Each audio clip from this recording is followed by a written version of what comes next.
Harry Kearns on December 13th, 1985, out at Hickory Hill Farm, which is the Kearns farm, but used to be the old John Muir farm. How old are you, Mr. Kearns?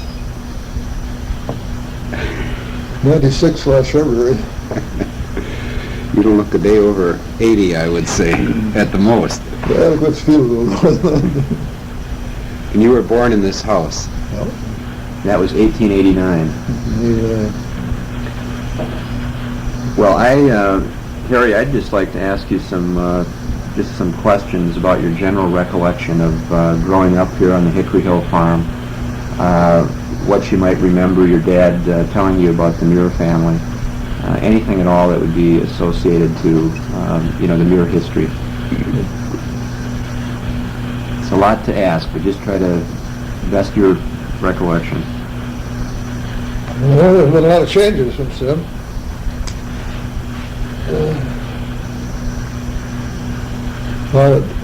Difference from walking plowing a team of horses to what we got today. Mm-hmm. Mm-hmm. Do you remember how the field patterns have changed, or how the landscape around the Hickory Hill Farm has changed, say, since you were a boy? Well, there's been quite a lot of timber chopped off down through here. Mm-hmm. In the woods down there, the woods out the other way there.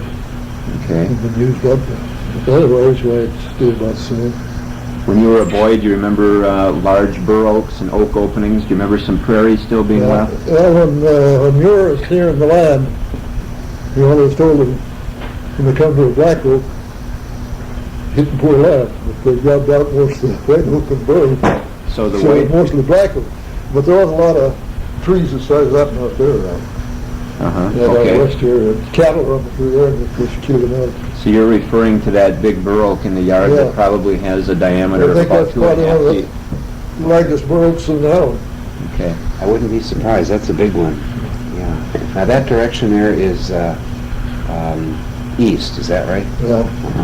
So that's the big one just east of the house. Okay. Yeah, there was quite a few of them around when I was small. They're gone now. There ain't many bur oaks left. Do you remember when you were small some expanses of open prairie growing with the original prairie grasses and that kind of thing? Well, there was quite a lot of game around, like prairie chickens and partridge. You remember prairie chickens being around and that kind of thing? Squirrels and rabbits, which we don't have anymore. Okay. But the deer and fox was very scarce. We hardly ever saw a deer or a fox. Were prairie chickens quite common? Did you see them quite often? Well, they weren't so much around here, but on these marshes around here, there were flocks of them. Mm-hmm. Mm-hmm. But when they got these automatic guns, prairie chicken disappeared. Is that right? They couldn't fly too fast. What do you think, in terms of how agriculture was performed when you were young, as opposed to how it is now? What are your feelings about that, in terms of why we don't see certain birds anymore and other types of wildlife? Well, I think it's these weed spray we're putting on. You think it's pesticides and chemicals? Kill the rabbits too. The rabbits eat grass. Mm-hmm. Mm-hmm. No, we used to have all kinds of quail. I haven't seen a quail for 2 years. Not for 2 years, but they used to be quite common.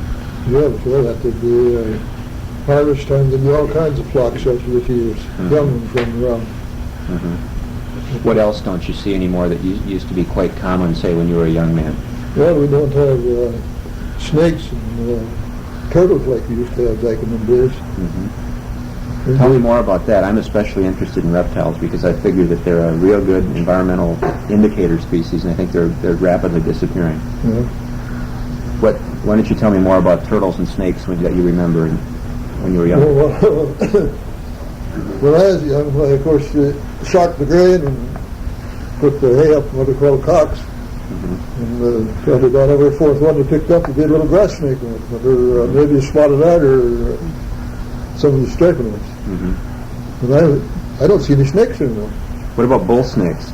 Bull snakes must have been quite common around here at one time, and hognose snakes as well.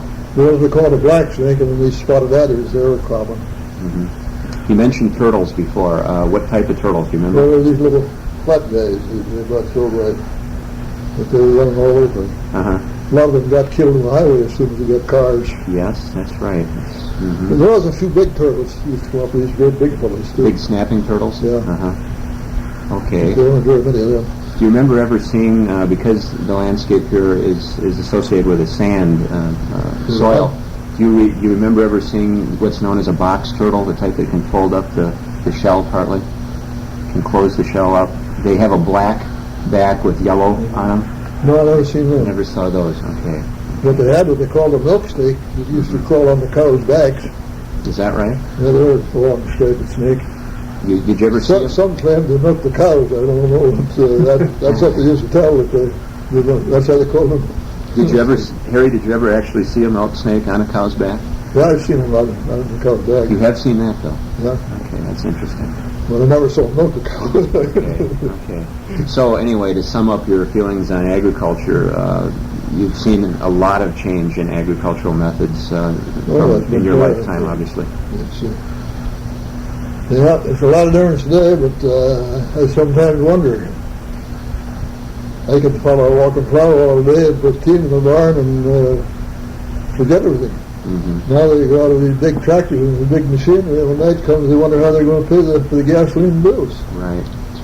You know, the family farm crisis is getting a lot of national media attention now, you know, and the farm is in trouble and all that, and farmers are getting disgruntled and shooting bankers and shooting themselves and everything. How do you feel about that? And I don't see any really help for it. When I was farming, we got 25 or 40 bushel of corn per acre. We had a big crop to talk about it. Mm-hmm. Now if they don't get 125, well, they don't mention it. Mm-hmm. We had cows that probably give 10 to 20 pounds of milk to a milk and 40 pounds a day. Now they got to give over 100. Mm-hmm. So how are you going to change it? Just pile them up. Right.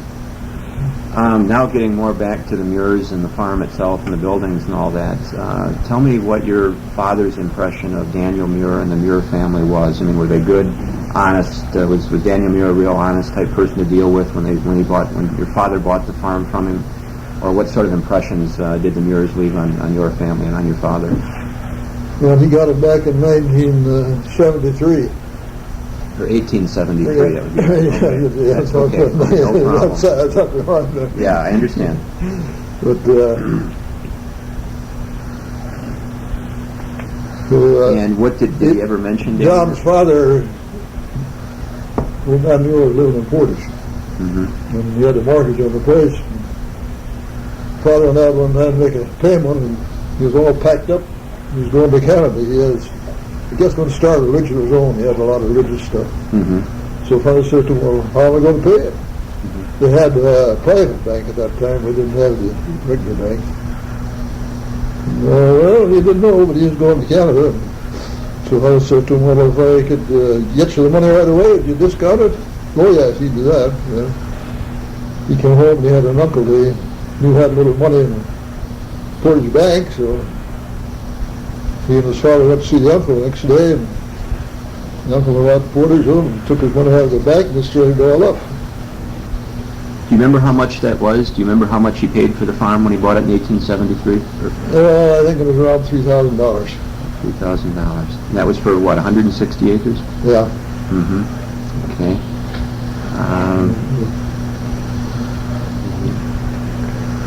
Okay.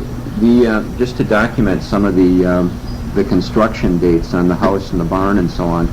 You said the farmstead was bought from Daniel Muir then in 1873, and at that time the barn was completely as the Muirs had built it. Well, his father built 13 feet on the back side there, on the north side. And he did that when, then right away after he bought the farm? No, I remember when they put up. You remember that, so that was, what would you say, what year would that have been? Well, that was probably about 10 years old. So you maybe about the turn of the century then he did that. And then you mentioned before that he raised the barn. It was originally just a barn that sat on the ground, right? Yeah, it was 40 by 50. 40 by 50, and then... he put 13 feet on it, so it's now 3 feet wider than it was long. And then your father, Thomas, then raised the barn and put it on the foundation of glacial rock out there in 1905. Yeah. All right, and then you think that a year before you were born, you mentioned when we were talking before where the tape recorder was going, which would be 1888, the addition to the house was built. Yeah, that's when they put up. Okay, and then it was bricked over. What year would that have been? Same year they raised it, didn't they? When they built the house, they brick it at the same time? Yeah, I think at the same time. So the brick was done in 1888 when the addition was put on? Yeah. Okay. When your father bought the farm, Mr. Kearns, were there any other outbuildings here, any other sheds? Yeah, when he bought it, the log house stood down there. And back where the log house was a log barn for the oxen. I I can see. remember the log house and the log barns. That would have The been... barn was covered with straw, with straw roof. The barn was covered with straw. Uh-huh. It wasn't like thatched, but just like a pile of straw on. Is Yeah. that right? That's it. And that the house would have stood northwest of this No, it stood house? right out there, just where that building was out there. Oh, I And see. the barn was just back there. Oh, I thought the truck. Do you have just a good memory of how large those buildings were, just a rough idea of the dimensions? Well, that log house must have been,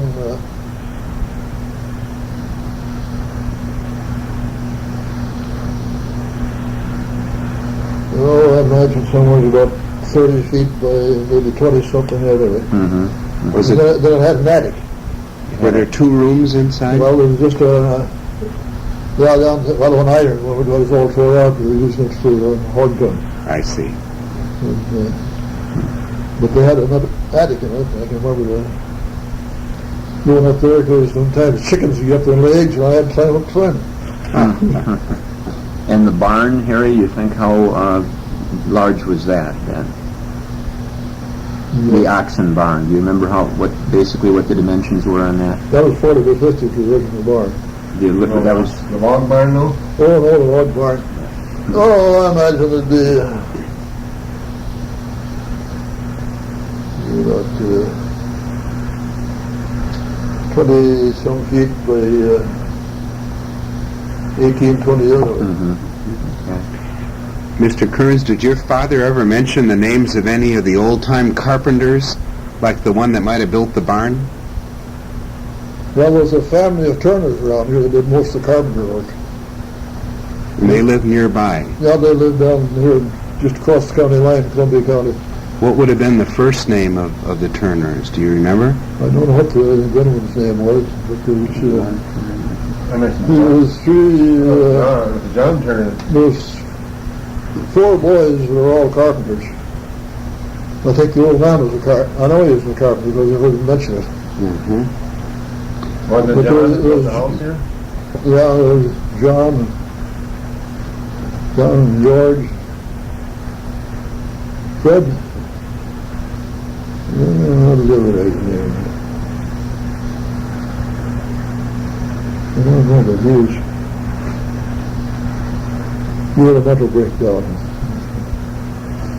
But they built the house here. John built the house Yeah. for the Muir family. Yeah. Uh-huh. Then there's a Atkinson family way down the road here. They worked with John Muir. There was 3 or 4 boys in that family. And what did they work with him doing? Just common labor with grubbing and everything else. Now, their name was Atkinson. You know. Is that family still around? Well, they're all gone, but there's some are real descendants. But there's 3 boys in that family. I knew all of them. Because they used to be talking about John Muir. And his dad never knew John Muir because he didn't work with him, but these other guys did. They thought he was kind of an odd gig. When they got out working, he'd be around after some worm or something. Is that right? Yeah. Yeah. He'd create a grain, he'd see where it was attacked, he'd see what made it, whether it was a mouse or Uh-huh. what he crawled around there. Because they thought he was an odd guy. Yeah, yeah. What else do you remember hearing about John Muir and his personality like that? Anybody else ever give you any accounts on what kind of guy he was? Any of the neighbors, Well, maybe? a guy named William Rubishaw, he went to school with him. Uh-huh. He lived right over the next farm. Okay. And when Mrs. Marsh was here, there was quite a lot of visitors with him. And we're talking about this Davy Gray, if I remember, reading about him in some of his books. Mm-hmm. Mm-hmm. And they were,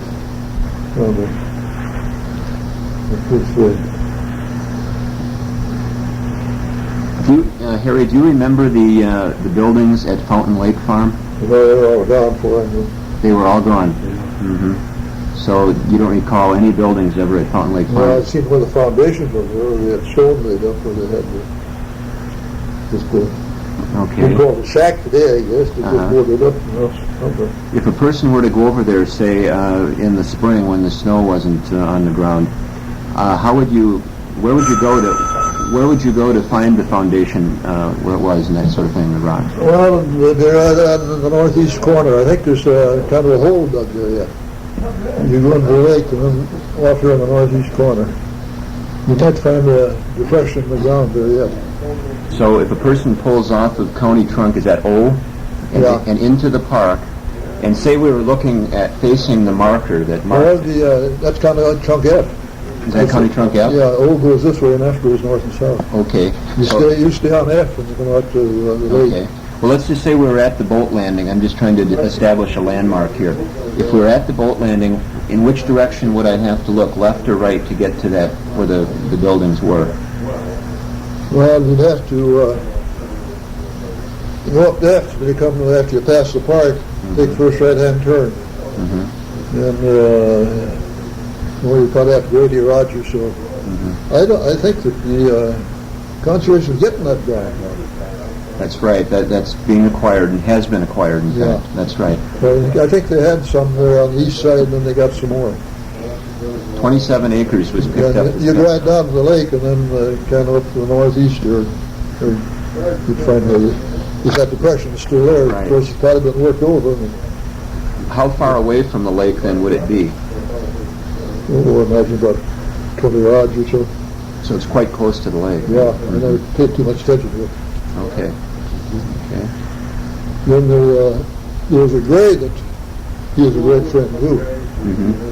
See, Gray's owned this farm right over here, and they To got the they were east. to pick up this land because there's better ground than over where they were. Mm-hmm. And that's how he got over here. Are you of Irish heritage, Mr. Kearns? Yeah. Did your father come to America from Ireland? He was 2 years old when he came here. So he came with his father. Did they come right to Wisconsin when they left No, Ireland? they landed in Rhode Island, Newport. And Dad was 13 years old when they left there to come to Portage. He was working in that glass factory, a few cents a day. And how they came to Portage, his mother had a couple of brothers who lived out of Portage by the name of Norton. Not welcome over here. I see. Harry, did you ever get to Portage when one of John Muir's brothers was running a store there? No, he was out of business, I can know. I remember being talking about him. Mm-hmm. But, What nationality would most of the people in this area have been? Would they have been Irish or German, maybe? no, there's Irish, Scots, and English Irish, Scotch, set around here, and the Irish and the Scots didn't like the English, so the English get along. Then there's a few settlements of Welsh, one over east here, and another one out back of Portage, down around Cambry, there's Campbell. Welsh. The Germans, I can remember the first Germans came in there. Really? Now I guess about half the town is German descent. So, Do you know of where the Germans ever built any of these buildings that had mud walls? Does that sound familiar no, to I've you? never seen it yet. There was like a wood frame, but then they had mud in. You know, man, it works for this country so much, too wet, and they can tend to Wet, yeah, that's You think like the last summer and fall and everything. Oh, See, these first settlers came across all that good land being here in Milwaukee, but they got up here with that wood and water and meadows. And moisture and cattle to feed on. That's what brought them in here. And the Norwegians came in afterwards and got the good land. that's interesting. Harry, do you ever remember hearing if any belongings of the Muir family were left behind when your family took over the house here in the farm? If they ever found any things that belonged to the Muirs, or diaries, or journals, or anything like that? No, Anything else that is mentioned? we found another found a few things that John made. John was a blacksmith. And he made a lock for the barn door that was made out of wire and wooden spools. And we were thrashing here one day, and John was gone. Nobody could unlock the barn door, so the guys had to go stay out in the rain. But we had two fine pitchfork handmade, and one day, of course, everything came in bars, and they had faucets. You had a brass faucet. You'd put it into a revolver well, but they put the trigger and hammer on it, never put them on. He made a brass faucet into a revolver. There's some other junks around, and he went it down the ground in a box, and it was one of these kind used to be travelers with you. He'd stopped here a couple different years overnight.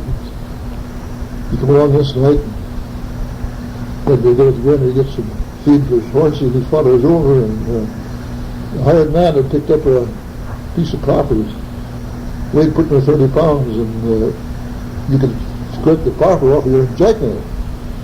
And all this junk with John's, the copper was there in the box, and he saw it, and he wanted to buy the copper. And we were kids, and we wouldn't sell to him. Well, we were all out husking corn the next morning, and before he left, he gave Mother a beautiful tablecloth. But a day or two after, we discovered the box, and it was gone. So all the things that John Muir had. Yeah, they're not to him. All these after that piece of copper. That's a good story. Yeah, that's a good story.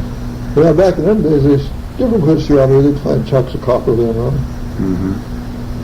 But they haven't seen the steps. They've always been watching when they're picking the stone. You never heard of any other artifacts or any other belongings to the Muir family then, besides that box of things that John had made? No, never. Okay. Wasn't their family rented it for a couple of years, and the big white folks in Muirs, the place here? Well, my half they bought it, but I don't know where he lived here. Oh, and then somebody else could have picked up. And he had 80 acres. Yeah, Muir had 80 acres right straight north of this.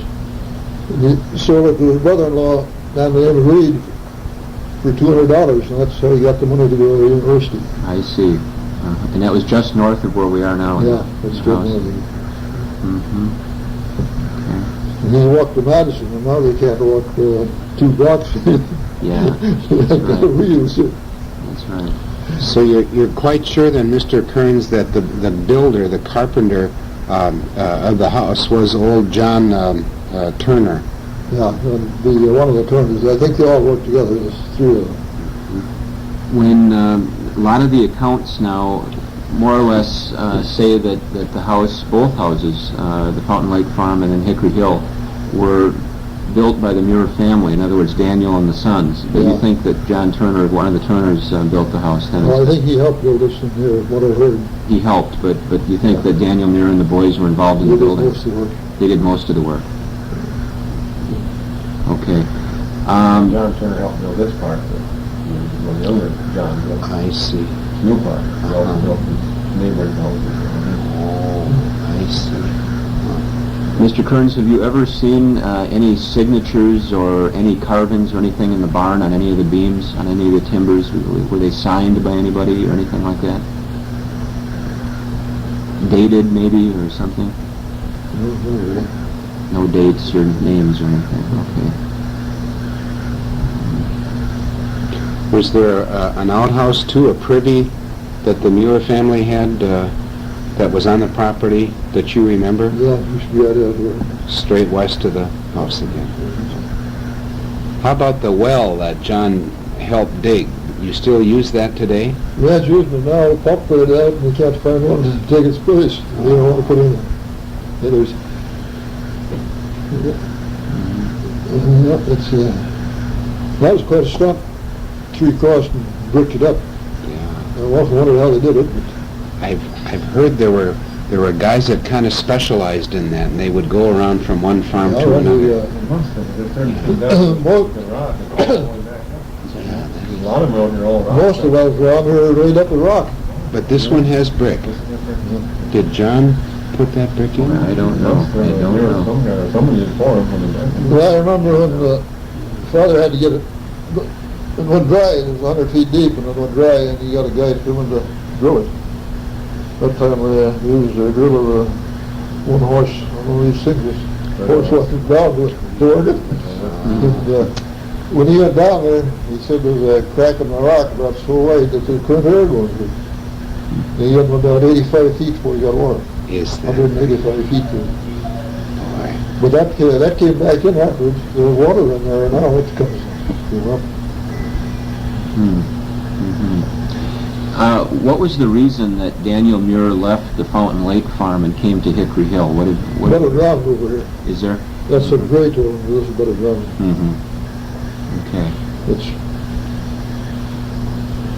Do you know how many acres he first acquired here when he came to Hickory Hill? How big it was? let me see what it is. Just this 160. Mm-hmm. It was all timber when they came there. Mm-hmm. And they rubbed it out. Mm-hmm. That's what they get in there, $1.40 an acre or something? $1.25 an acre. Isn't that Yeah. something? Yeah, the way they cleared a lot of this ground here, they cored it and hauled it to Portage. See, they didn't have any coal or oil, they were burning wood out there all the time. Mm-hmm. Would you say that this farm has pretty good soil, Mr. Kearns? Yeah, it's pretty good loam, most of it. A couple of sand patches in it, but otherwise it's a loam. Mm-hmm. When your dad bought it, was the soil pretty well played out, pretty well used up? Did he have to do a lot of fertilizer? They cropped it for quite a few years, raised all wheat All wheat. when they first got it. He had 3 brothers, and they all worked together. This Each was one- your dad? But each one of them owned a farm.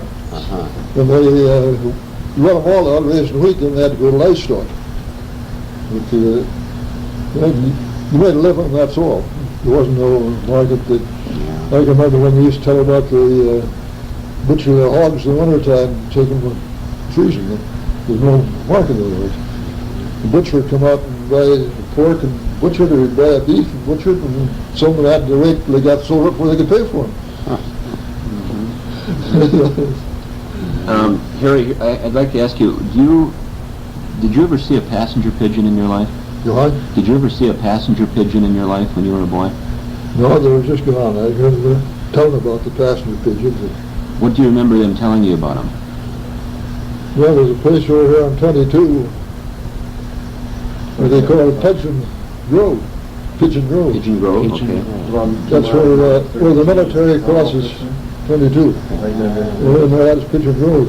Yeah, they said they used to come in there so thick nights they'd break the limbs all down. Is that right?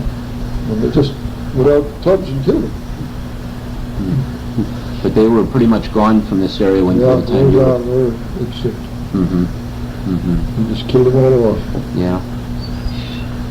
Of course, when Dan was a boy, there's a lot more crows than there's now. Of course, they've come back some now. We used to have a lot of problem with crows. Crows. We don't do any harm. We don't consider them doing any harm. They bugs and eat corn. They don't eat the corn like they do. Didn't you have a lot more crows than we got now, didn't you? Well, there's all kinds of crows and hawks, and you see one pair of crows this year, and I think I saw one hawk. Did you do much duck hunting when you were a young lad?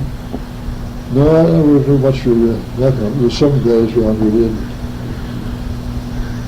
Did you hunt much else besides that? Yeah, I hunted with a musket murder shotgun. Dad had a double shotgun, and we used to take that sometimes.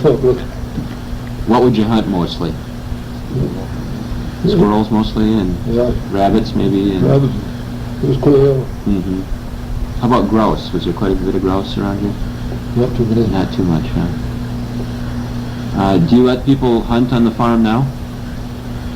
Yeah, because there ain't much to hunt here. It's all open. Yeah. But boys have a lot of friends, so it's pretty well taken care of. Yeah. Quite a few deer hunters, though. You see quite a bit of orange here in the fall. Yeah. Well, a lot of them around here are posted unless you're friends you can't get into Yeah. the hunt. We haven't had no trouble to speak of here with deer hunters. Mm-hmm. That's good to hear.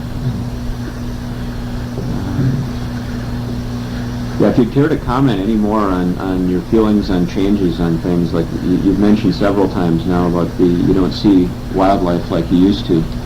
I'd like to hear more about that and your opinions on that.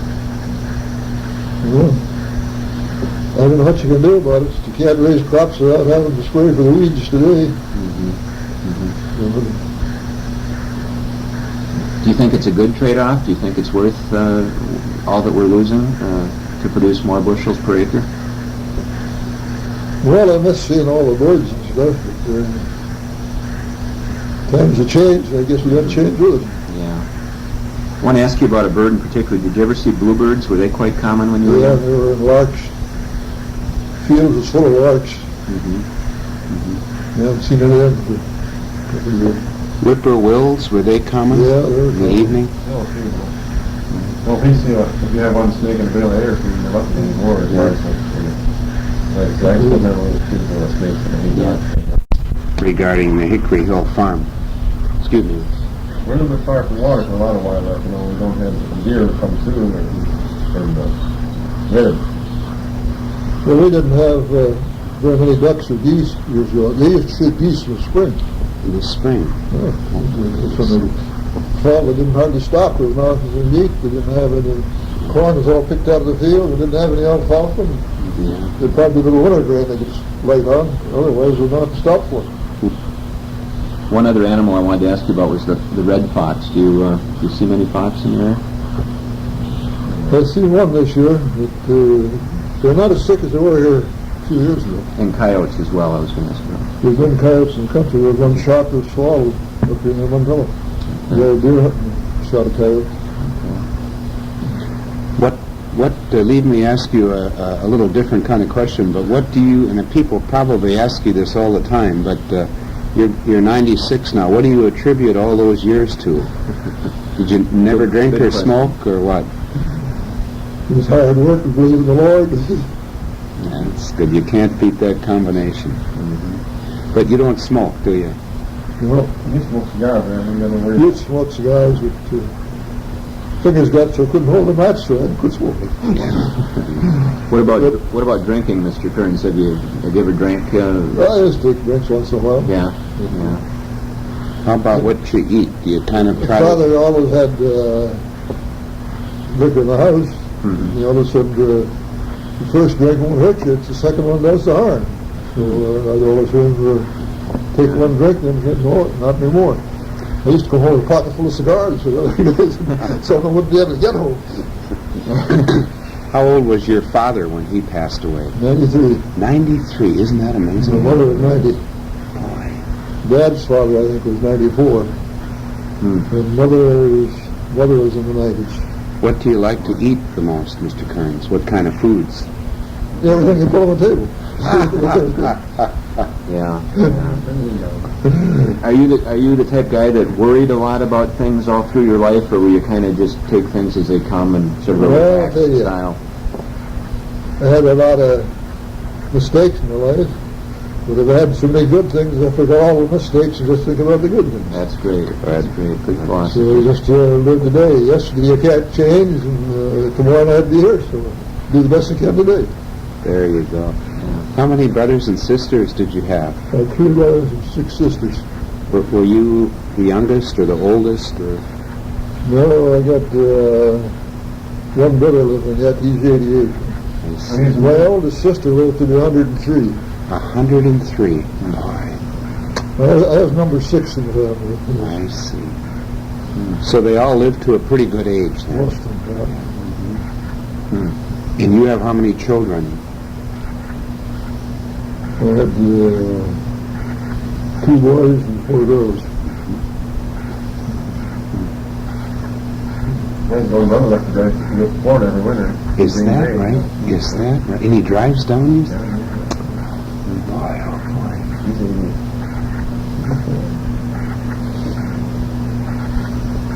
Well, he was lucky. He married a millionaire's daughter, so he had inherited the Green Bay Soap Company. Oh, is that right? Oh boy. That's he got. But he sold that, retired. I can remember when I used to work in a grocery store when I was in high school. They would come around with a truck, and what they would do is get all the tallow and the leftover meat and stuff for soap. Green Bay Soap Company. Yeah, his brother didn't get married to us 34, and he just celebrated his 50th anniversary this wedding anniversary this fall.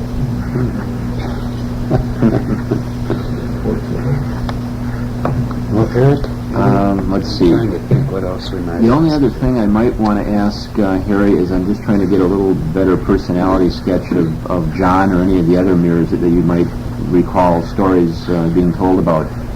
You mentioned earlier that John was a bit of an eccentric or odd character.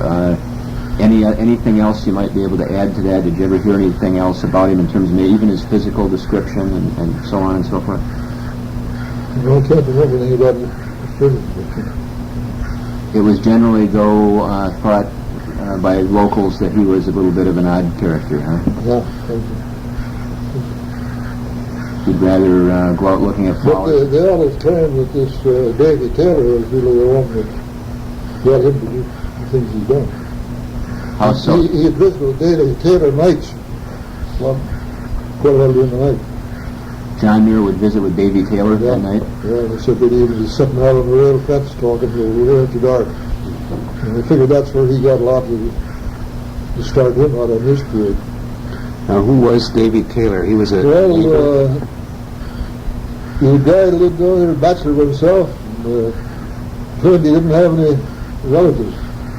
But some of these old timers figured they wondered whether that was a name or not. They figured that he was just, because they said he had a real education. He could, religion and everything, he was tops on it. And they figured he just dropped out and disappeared for some reason.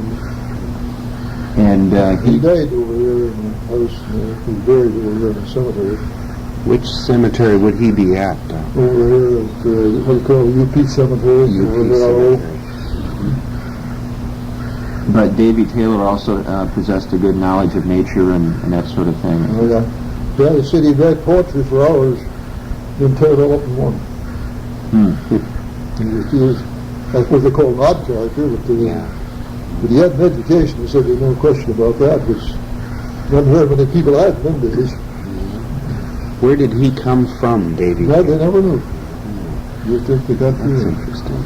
It is. But a lot of people feel that he had like quite an influence on Muir. Yeah, that's what they all think. But he and Gray were the ones that really got him. You know, the old man wanted to make a farmer of him. That's why he gave him. John wasn't interested in farming. Yeah.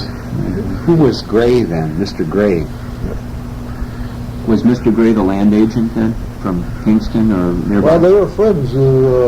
Muirs, that's how Muir got to this part of the country. Those Grays were here. They had other property over through here. They owned quite a lot of land at one time through here. But they're all gone. You mentioned where Davy Taylor was buried. Do you know where some of the others, like the Muirs, are buried and that kind of thing? I don't think any Muirs passed away here. I think they're out of Portage. Okay. Silver Lake Cemetery? I don't know which ones. There's Silver Lake or there's two cemeteries up I there. think it's Silver Lake is Mrs. Standard said our professor, but they're going to try and find it. Okay. So they would have been Episcopal? Would that have been their religion, the Muirs? Yeah, they're Presbyterians. Presbyterian. But he was going to have the old man wasn't satisfied. He was going to make his own religion.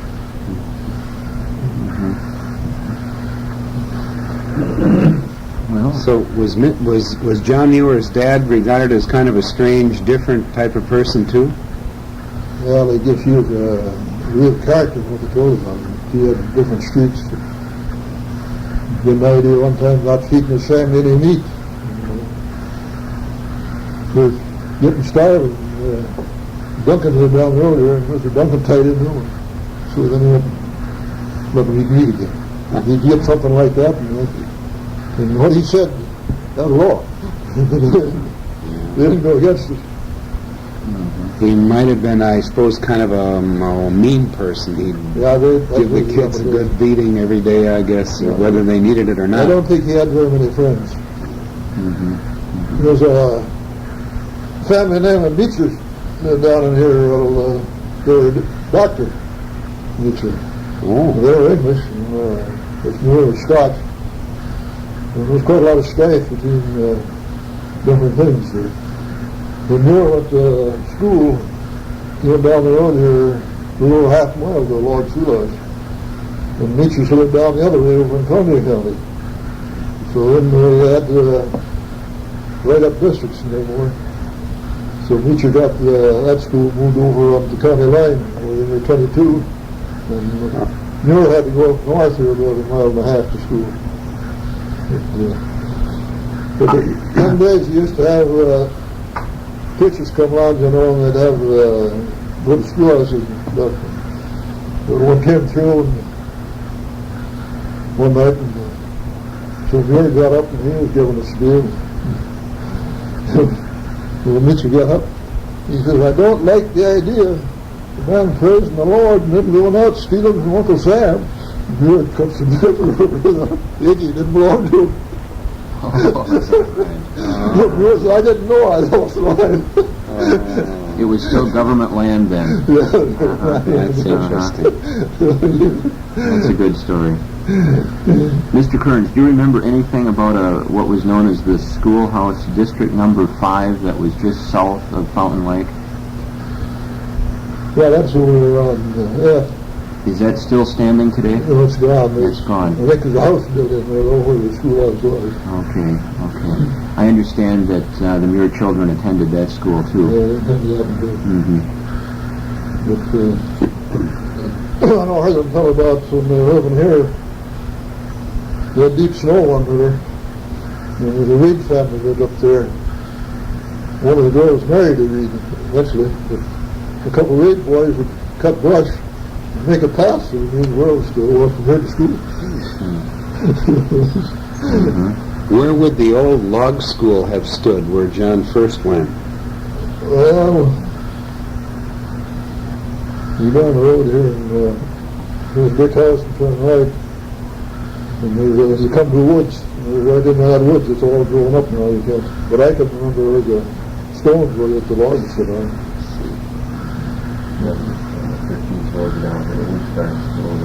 Yeah, get out farther, you can turn left, takes you right back under 22. Right east of that house, right in the corner, if you turn right around, the first car, that's just that window where you go right inside. Well, that's where they had to walk to that. So you can remember that too, Maurice. I know it. The foundation and And that other schoolhouse is still standing over there as you get to 22. On the county line. You look for a church hall now. And did Muir attend that schoolhouse also, or You know what's wrong. you didn't go to that one? Yeah, up here.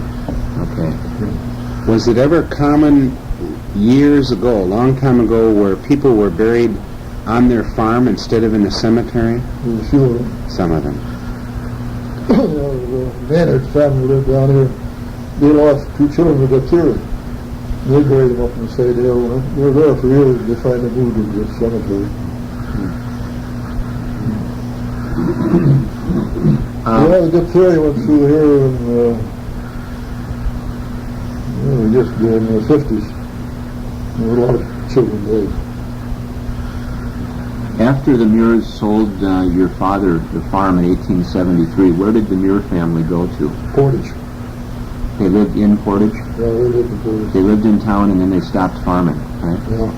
And then what did they do there to make a living? And I don't know what, John supported them a lot after the brother went bankrupt, but the family's all buried out there. I don't know, some of the girls who went away married and left the country. Did he stay in Canada very long then? Did Dan stay in Canada very long? He said he's going to Canada. Did he stay? Well, he stayed in Canada a few years. When he came back to Portage, he was broke when he came back there. He didn't have any money. So John had to come back and take care of him. So he died and buried. what did you hear I about? think there's a niece of John's lives out in Portage. You don't know her name is. And still is alive, you think? Yeah, I've heard tell it. I don't California. know her name is. You don't know her name? Okay. I could probably have a record there in Portage somewhere. Did John get along pretty good with his brother? I guess they work together all the time. They're good friends. What did you hear about John after he went to California and he did marry into a wealthy family eventually and that sort of thing? Is that how he acquired his wealth, or is that the stories you've been told? Yeah, of course, I don't think wealth meant much to him. He could have had gold mines if he'd wanted to claim them, but he was just more interested in the environment. And Rick Carter lived long, but he could have got the top of the railroads if he stayed with them, wouldn't it? Austin, That's right. Well, he was, see, when he left here, he went down to Indiana or Ohio and was working in a factory and lost an eye. So then he got out of the factory. But he was inventing a lot of stuff when he was down there. He invented so they could make a humber wagon wheel different from what they had originally.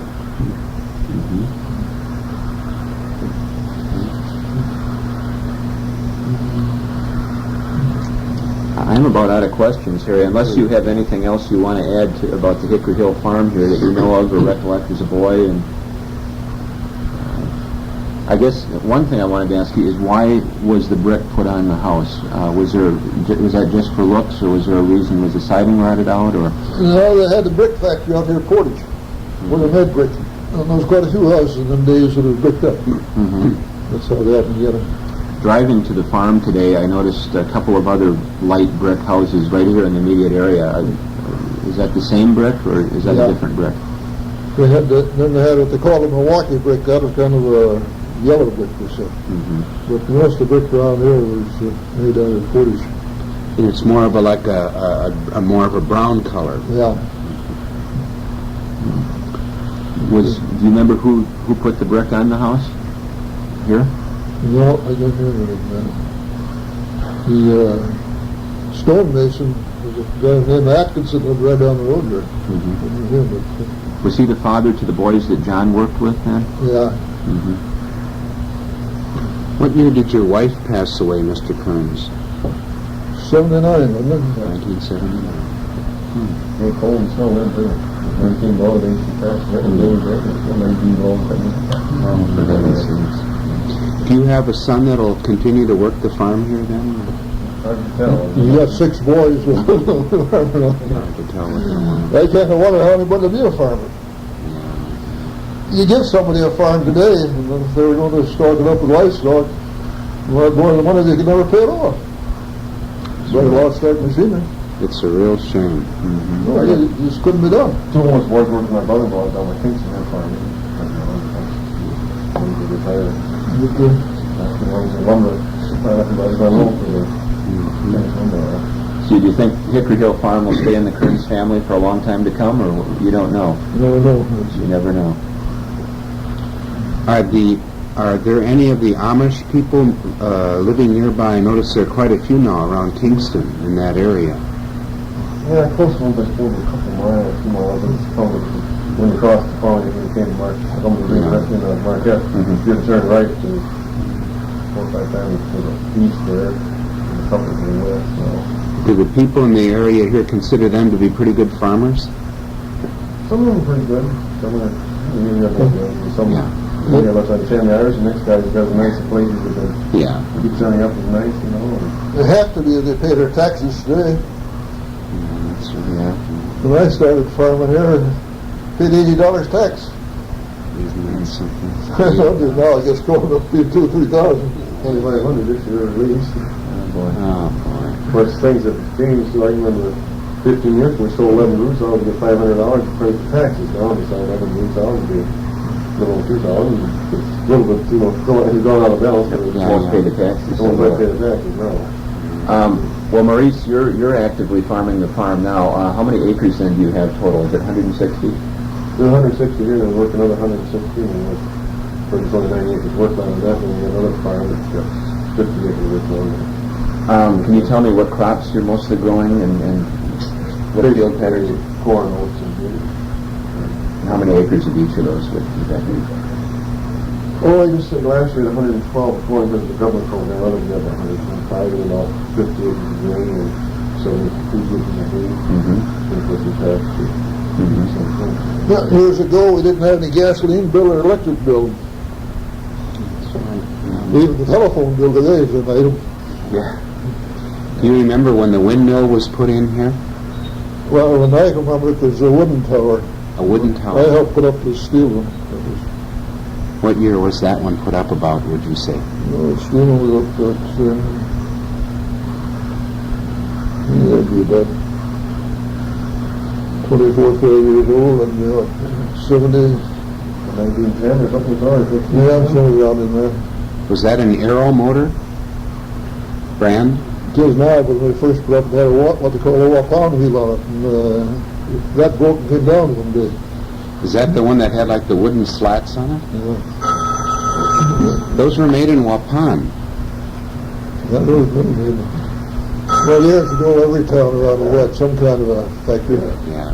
They made some kind of farm. You see, they color letters and powders. And that's all gone big now. Yeah. Well, what do you think, Eric? Well, Bill, I think I've Yeah, I can remember exhausted my when questions. Yeah. Teddy Roosevelt was president.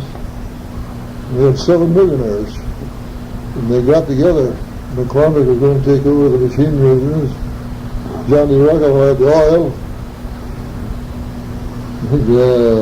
Gandhi was the money man. And I can't remember the railroad. That railroad was good stuff. Anyway, Teddy broke that all up. I remember we went out in and we got machinery all through the country. There were probably 3 or 4 different grain binders built in Wisconsin. That's right. Milwaukee, Janesville, La Crosse. Now they're all going back to one. I know This it. should be all one to one country. I know it. Yeah. So what's going to happen? Boy, I don't know. You really wonder sometimes, though. Well, just before we close here, Mr. Kearns, is there any just one statement you could make to summarize a whole life on Hickory Hill Farm? You've been here now for almost a century, and what could you tell us just about how it's been? How would you summarize it? Well, I'd say it's been a pretty good life. I really enjoyed it.